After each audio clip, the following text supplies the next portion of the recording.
Kaveri hospitals, Khaleelwadi, Nizamabad 24 గంటల అత్యవసర సేవలు, నిపుణులైన డాక్టర్లతో. పొరపాటున జారి పడితే ఎముకలు విరిగిపోయి చనిపోవడం తప్ప ఇంకొక సెకండ్ ఆప్షన్ కూడా ఉండదు.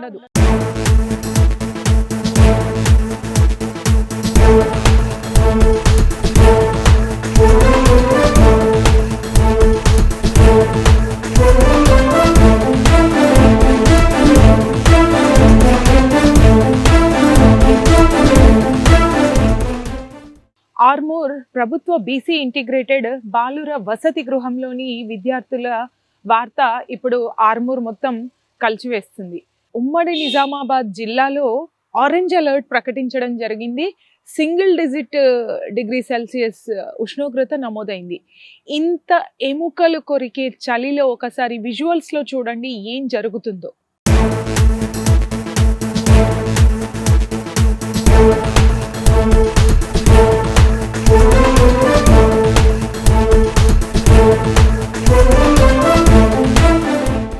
చూశారు కదా, పిల్లలని వాటర్ ట్యాంక్లు కడుగుతున్నారు, క్లీన్ చేస్తున్నారు. ఒకరు కాదు, ఇద్దరు కాదు, మనకైతే విజువల్స్లో ఆల్మోస్ట్ ముగ్గురు కనిపిస్తున్నారు. ఒకరు కింద ఉన్నారు, ఇద్దరు పైన ఉన్నారు. ఇంకా అక్కడ ఎంతమంది ఉన్నారో తెలీదు. ఈ ఘనకార్యం చేసింది ఆ వసతి గృహాన్ని మెయింటైన్ చేస్తున్న ఒక పెద్ద మనిషి, ముచ్చేందర్ ఆయన పేరు. ఈ ముచ్చేంద్రనాథ్ అనే వ్యక్తి హాస్టల్ వెల్ఫేర్ మెయింటెనెన్స్ ఇన్ఛార్జ్. మరి ఇతని ఈ మహానుభావుడు ఇక్కడే కాకుండా జిల్లా అధ్యక్షుడంట. వార్డెన్ సంఘాలకి ఈయన పెద్ద మనిషి అట. మరి ఈయనేం పెద్ద మనిషో, మరి ఇట్లాంటివి పెద్ద మనుషులని ఉంచితే మరి పిల్లలు ఏం నేర్చుకుంటారు? క్లాస్లో ఉండి పాఠాలు నేర్చుకోవాల్సిన పిల్లలు అక్కడ పని పెట్టి వాళ్ళకు ఒక పని కల్పించి మరి వెట్టి చాకరీ చేయిస్తున్నాడు. ఈ మనిషి తన సొంత ఇంటి వాటర్ ట్యాంక్స్ని కడిగిపిస్తున్నాడు పిల్లలతో. చూడండి, ఎంతో ఆశతోని ఎక్కడెక్కడి నుంచో ఈ వసతి గృహాలను తమ భవిష్యత్తుకి బాటగా వేసుకోవడానికి ప్రభుత్వం అమలు చేసినటువంటి ఈ వసతి గృహాలను తమ పిల్లల భవిష్యత్తుకు బాటగా వేయడానికి ఎంతో మంది తల్లిదండ్రులు ఎక్కడెక్కడి నుంచో వాళ్ళ పిల్లల్ని పంపించి చదివిపించడానికి ప్రయత్నిస్తుంటే ఇక్కడ ఇట్లాంటి వాళ్ళు ఈ ఈ మనుషుల్ని ఏం చెప్పాలో తెలియదు. ఎంత దారుణం అంటే, ఇతను విధులు నిర్వహించాల్సిన టైంలో బయట కనిపిస్తే ప్రజలు అడగడం జరిగింది, మీరు ఇప్పుడు డ్యూటీ అవర్స్ కదా, బయట ఎందుకు కనబడుతున్నారు అని. అది వదిలిపెడితే పిల్లల మెయింటెనెన్స్ కోసం, వాళ్ళ కాస్మెటిక్స్ కోసం, లైక్ కొబ్బరి నూనె కావచ్చు, సబ్బు కావచ్చు, పౌడర్ కావచ్చు, ఇట్లాంటి వాళ్ళకి నెసెసరీ థింగ్స్, బ్రష్, పేస్ట్, ఇట్లాంటివి కూడా ప్రభుత్వం కొంత అమౌంట్ని పిల్లల కోసం పంపిస్తుంది. ఆ అమౌంట్ని కూడా తన సొంత ఖాతాలో వేసుకున్న ఘనకార్యం ఈ మనిషికే దక్కింది. సో ఇట్లా పిల్లల్ని తన సొంత వాటికి వాడుకోవడం, వాళ్ళ మెయింటెనెన్స్ని తీసుకోవడం, ఇట్లాంటి వాటి మీద క్వశ్చన్స్ ఎవరైనా సంఘాల వాళ్ళు అడిగితే వాళ్ళని అసభ్య పదజాలంతో వాళ్ళని తిట్టడం, బెదిరించడం జరుగుతుంది. మరి ఇట్లాంటి మనుషులకి మనం ఎలాంటి శిక్ష పడేలా చూడాలి? మీరే కమెంట్లో చెప్పండి. మనం ముఖ్యంగా ఇట్లాంటి వాళ్ళను పనిష్మెంట్ కింద ఇక్కడి నుంచి తీసి ఇంకో దగ్గర వేసే చర్య అసలే చేయొద్దు. ఇట్లాంటి వాళ్ళని డైరెక్ట్ తీసి పడేస్తే, ఇట్లాగా నలుగురిని తీసి పడేసారు అనుకోండి, ఇంకొకసారి ఇంకొకడు చేయడానికి సాహసం చేయడు. ఇన్ కేస్ చేసినా పనిష్మెంట్ వస్తుందని బుద్ధి వస్తుంది. అండ్ ఈ ప్లేస్లో కొంచెం డెడికేటెడ్గా ఉన్న వాళ్ళు ఇంకొకరు వర్క్కి రాగలుగుతారు. సో ఇట్లాంటి వాళ్ళను మనం భరించే కంటే తీసేయడమే బెటర్. ఎందుకంటే సిగ్గులేని పని ఇది.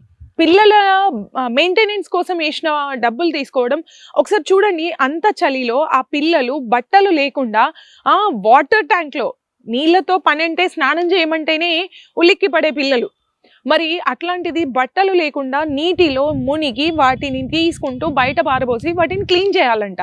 ఇక్కడ ఇట్లాంటి వాళ్ళను తీసేసి ప్రభుత్వం కఠిన చర్య తీసుకుంటేనే తప్ప ఇంకొకరు దారిలోకి రారు అని ఆర్మూర్ పట్టణ ప్రజలు భావిస్తున్నారు. తెలంగాణ రాష్ట్ర ప్రభుత్వం ప్రతిష్టాత్మకంగా విద్యాలయాలకు అట్లాగే వసతి గృహాలకు నిధులు విడుదల చేస్తున్నటువంటి క్రమంలోనే మన ఆర్మూరు బాలుర బీసీ ఇంటిగ్రేటెడ్ వసతి గృహం గురించి మనం చూసుకున్నట్టయితే, అక్కడ ఉన్నటువంటి హాస్టల్ వెల్ఫేర్ ఆఫీసరు మచేందర్ గారి యొక్క నిర్లక్ష్యం వల్ల, వారి యొక్క అంటే వెట్టి చాకిరీ చేయించాలనేటువంటి ఒక అహంకార ధోరణి వల్ల అక్కడ ఉన్నటువంటి విద్యార్థులు చాలా ఇబ్బందులు గురవుతూ ఉన్నారు.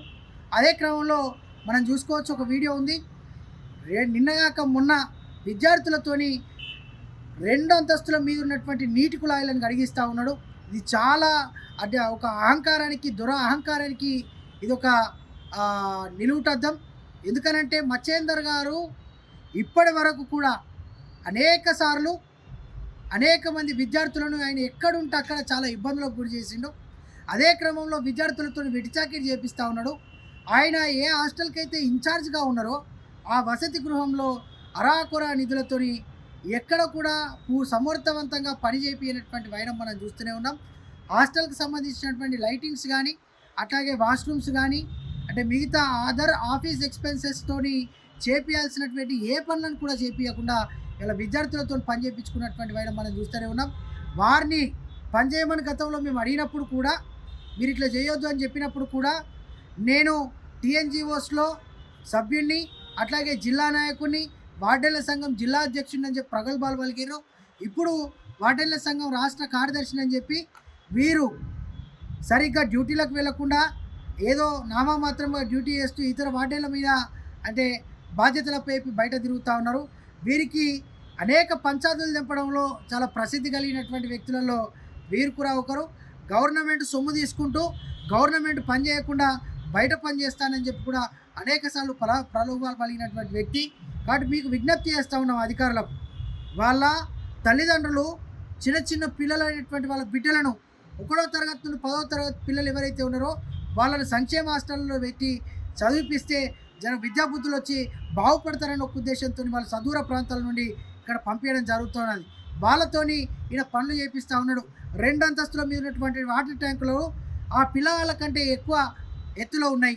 దాంట్లో వీళ్ళు దీపిస్తే అక్కడ కడిగిపిస్తే ఏమైనా జరగరాని జరిగి విద్యార్థులు కనుక మరణిస్తే ఎవరు బాధ్యత వహిస్తారని చెప్పి మేము అడుగుతూ ఉన్నాం. వాళ్ళ బాధ్యత రహితంగా వ్యవహరిస్తున్నటువంటి ఈ వ్యక్తి మీద కఠినంగా చర్యలు తీసుకోవాల్సినటువంటి అవసరం ఉంది. ఎందుకనంటే వాళ్ళ ప్రభుత్వ రాష్ట్రంలో చూసినట్టయితే గురుకులాల నుండి వసతి గృహాల వరకు 107 మంది విద్యార్థులు చనిపోయారు. మొన్నటికి మొన్న పోచంపాడులో ఓ అమ్మాయి చనిపోయింది. మొన్నటికి మొన్న నిర్లక్ష్యం వహించిన కారణంగా ఇక్కడ ఒక అబ్బాయి ఉరేసుకొని చనిపోయిండు ఆర్మూర్లో. అరే ఈ తరుణంలో ఇట్లా మీరు ట్యాంకులు గడిపేయడాన్ని మేము నిరసిస్తున్నాం, చాలా ఖండిస్తున్నాం. అందులో భాగంగానే వీరి మీద ఉమెన్ రైట్స్ కమిషన్కు, లేబర్ కమిషన్కు, చైల్డ్ రైట్స్ కమిషన్కు అట్లాగే రాష్ట్ర ప్రభుత్వానికి మేము ఉత్తర్వులు రాస్తూ ఉన్నాం, లేఖలు రాస్తూ ఉన్నాం. కాబట్టి మీ అందరు గమనించాల్సినటువంటి అవసరం ఉంది. ఆయన మీద కఠిన చర్యలు తీసుకోవాలా. దానికి సంబంధించినటువంటి పై అధికారుల మీద కూడా చర్యలు తీసుకోవాలా. ఎందుకంటే పర్యవేక్షణ లోపం ముమ్మాటికి జరుగుతూ ఉన్నది. కేవలం వీళ్ళని విద్యార్థులను బాగా చూసుకోరని చెప్తే వీళ్ళు చూసుకోకుండా అత్యంత దారుణంగా అంటే బాధ్యతారహితంగా వ్యవహరించడం అనేది బాధాకరం. కాబట్టి మచ్చేందర్ గారి మీద కఠిన చర్యలు తీసుకోండి. అట్లాగే ఇలా చేస్తున్నటువంటి ప్రతి అధికారి మీద కూడా మీరు చర్యలు తీసుకోవాల్సినటువంటి బాధ్యత ఉంది. విజిలెన్స్ టీం కూడా మేము విజ్ఞప్తి చేస్తూ ఉన్నాం. అట్లాగే లేబర్ కమిషన్ గారికి విజ్ఞప్తి చేస్తూ ఉన్నాం, ఉమెన్ రైట్స్ కమిషన్కి విజ్ఞప్తి చేస్తూ ఉన్నాం, బీసీ కమిషన్కి విజ్ఞప్తి చేస్తూ ఉన్నాం, ఎస్సీ కమిషన్కి విజ్ఞప్తి చేస్తూ ఉన్నాం. మన పిల్లలు మన ప్రభుత్వాలు ఖర్చు పెడుతున్నటువంటి డబ్బులతోని వీళ్ళు పనులు చేపించకుండా ఇలాంటి పనులు చేస్తూ ఉన్నారు వార్డెన్లు అధికారులు. కాబట్టి ఇలాంటి వార్డెన్లను అక్కడక్కడ చాలామంది వార్డెన్లు చాలా మంచి వాళ్ళు ఉన్నారు, కానీ ఇలాంటి వార్డెన్లు ఉండడం వల్ల చాలా బాధాకరం. ఎందుకంటే సంఘాల పేరు చెప్పుకొని బయట తిరుగుతూ ఉన్నారు. మొదట వీళ్ళు వార్డెన్ల తర్వాతనే వార్డెన్ల సంఘం. వార్డెన్ల సంక్షేమం కోసం చూసేటప్పుడు వీళ్ళు మొదటి బాధ్యతగా విద్యార్థుల సంక్షేమం చూడాలి. వీళ్ళు విద్యార్థుల సంక్షేమం చూడకుండా మేము వార్డెన్ల యొక్క సంక్షేమం చూస్తామని చెప్పి వార్డెన్ల సంఘం అని చెప్పి బయట తిరుగుతూ ఉన్నారు. విద్యార్థులను రోడ్డు మీద పడేసారు. కాబట్టి దీని మీద మేము విజ్ఞప్తి చేస్తూ ఉన్నాం. వీళ్ళకి ఏమైనా ఎగ్జామ్షన్స్ ఇచ్చేది ఉంటే ఫస్ట్ వాళ్ళ డ్యూటీని నిర్వర్తించమని చెప్పండి, దాని తర్వాత మిగతా ఏమన్నా ఎగ్జామ్షన్స్ ఇవ్వండి అని చెప్పి రాష్ట్ర ప్రభుత్వానికి కూడా మేము విజ్ఞప్తి చేస్తూ ఉన్నాం. నా పేరు శ్రీధర్ భట్టు, భారతీయ విద్యార్థి మోర్చా రాష్ట్ర నాయకుడిని. మేమిగో ఇక్కడ చూపించినట్టు మీరు చూడొచ్చు. ఈ లేఖను కూడా మేము గౌరవ సెక్రటరీ గారికి కూడా అందించడం జరిగింది. కాబట్టి చర్యలు తీసుకోవాలని విజ్ఞప్తి చేస్తూ ఉన్నాం.